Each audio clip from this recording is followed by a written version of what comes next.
ဇလန်တွဲတစ်ခုရိုက်လို့ရလောက်ကျက်ငွေပမာဏနဲ့ဖန်တီးထားလို့တရားဖို့သုံးဖို့မဟုတ်ဘူးဆိုတဲ့ကိုစိုးကြီးရဲ့တယ်လီဖုန်းတရားပိုင်းတွန်းမှာဆိုရှယ်မီဒီယာတစ်ခွန်လုံးမိုးနေတာကတော့ကိုစိုးကြီးရဲ့တယ်လီဖုန်းတစ်ချင်ဖြစ်ပါတယ်နော်ချစ်သူတွေရဲ့တယ်လီဖုန်းတစ်ချင်ကိုပြန်လည်ဆက်နစ်ထားတာဖြစ်ပြီးတော့တစ်ချင်မထွက်ခင်ကလေးကကြိုတင်ပြီးတော့ကြော်ညာထားခဲ့တာပါ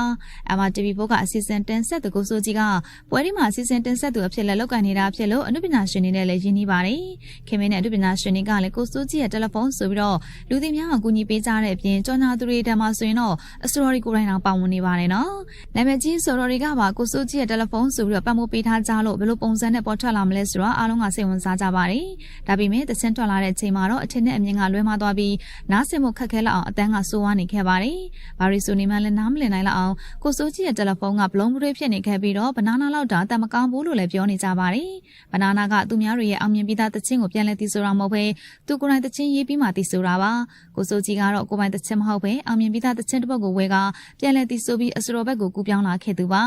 ချစ်သူရဲ့တယ်လီဖုန်းတချင်းကိုအစတော်ကြီးအယ်ကွန်ကြီးဟီမာနေဝင်တင်ဆောင်မောစတဲ့နာမည်ကြီးအစတော်တွေကခက်ဆက်ဆက်တည်ဆိုလာခဲ့ကြပါတယ်ကိုစိုးကြီးကလည်းဒီတချင်းကိုအရန်ကြိုက်လို့တေးဆရာစီကနေဝယ်ပြီးတော့တည်ဆိုလိုက်ပါတယ်အစတော်ကြီးတွေတည်ဆိုတာကညင်ညင်ညောင်ညောင်ရှိပေမဲ့ကိုစိုးကြီးတည်ဆိုလိုက်တဲ့အချိန်မှာတော့ဘယ်သူမှနားမလည်နိုင်ကြလို့သူ့ကိုဝေဖန်နေကြပါတယ်ငွေရှိတဲ့တချင်းနဲ့မထုတ်ဖို့ပြောနေကြတဲ့အပြင်ဖြစ်တယ်လို့တည်ဆိုထားတယ်လို့လည်းမြင်လာကြပါတယ်ဒါကြောင့်လေကိုစိုးကြီးကသူ့တချင်းကတာမန်ဘတ်ဂျက်လောက်သုံးထားတာမဟုတ်ပဲမီနီစီးရီးတစ်ခုရိုက်လို့ရတဲ့ငွေပမာဏကိုသုံးထားတယ်လို့ဆိုပါတယ်ဒီတချင်းကိုတည်ဆိုဖို့အတွက်တစ်နှစ်ကြာပြင်ဆင်ခဲ့ရပြီးတော့အတန်သွင်းတာကိုလည်းစိတ်တိုင်းကျလှုပ်ဆောင်ထားခဲ့ပါတယ်ဒန်ဆာတွေကိုလည်းငှားရတဲ့အပြင်အဝတ်စားအပြင်စင်ကလည်းကုန်ကြခဲ့ပါတယ်တချင်းတစ်ပုတ်ထက်အတွက်ကုန်ကြတဲ့ငွေပမာဏက3000ကျရှိပြီးတော့ဇလန်တွဲရိုက်မယ်ဆိုရင်တော့ရိုက်လို့ရတဲ့ငွေပမာဏဖြစ်နေပါတယ်ဒီလောက်ထိများပြားတဲ့ငွေပမာဏကိုအသုံးပြုထားလို့သူ့အတွက်ငွေပြန်ရအောင်လို့ကိုစိုးကြီးက marketing plan ကိုလည်းသေချာဆွဲထားပါတယ်။သူနဲ့ရင်းနှီးတဲ့အစတော်တွေကိုဒီတချင်းကြော်ညာပေးဖို့အတွက်အကူအညီတောင်းခဲ့ပြီးတော့သူတို့အားလုံးကလည်းကူညီပေးခဲ့ကြပါတယ်။ရန်ကုန်နဲ့မန္တလေးမှာလည်းကိုစိုးကြီးက billboard တွေထောင်ပြီးတော့ကြော်ညာတဲ့အထိသူတချင်းကိုယုံကြည်ထားတာပါနော်။ဒီတချင်းထွက်လာရင်တော့အားလုံးကအားပေးကြမယ်ဆိုပြီးမျှော်လင့်ထားပြီးမြဲ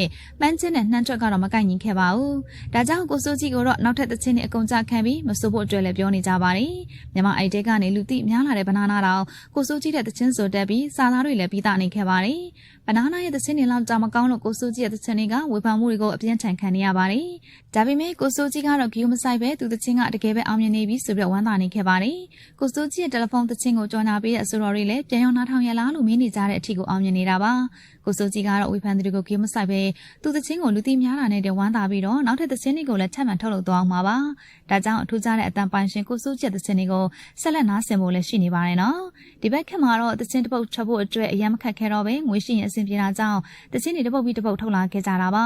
ချိုးစင်မလင်းစံတဲ့တင်ပရိသတ်တွေကစာသားတွေလွှမ်းမိုးခံနေရတဲ့ချိန်မှာကိုစိုးကြီးကတော့တယ်လီဖုန်းဆိုပြီးတော့ထွက်ပေါ်လာခဲ့ပါတယ်ကိုစိုးကြီးရဲ့တယ်လီဖုန်းတချင်းကတကယ်ပဲနားဆင်လို့မဖြစ်တော့အောင်အတန်ဆိုးနေတာလားဆိုတော့ကွန်မန့်မှာအမြင်လေးတွေပြောခဲ့ပါအောင်နော်ကြည့်ရှုအားပေးခဲ့ကြတဲ့အတွက်လည်းအားလုံးကိုကျေးဇူးတင်ပါတယ်ရှင်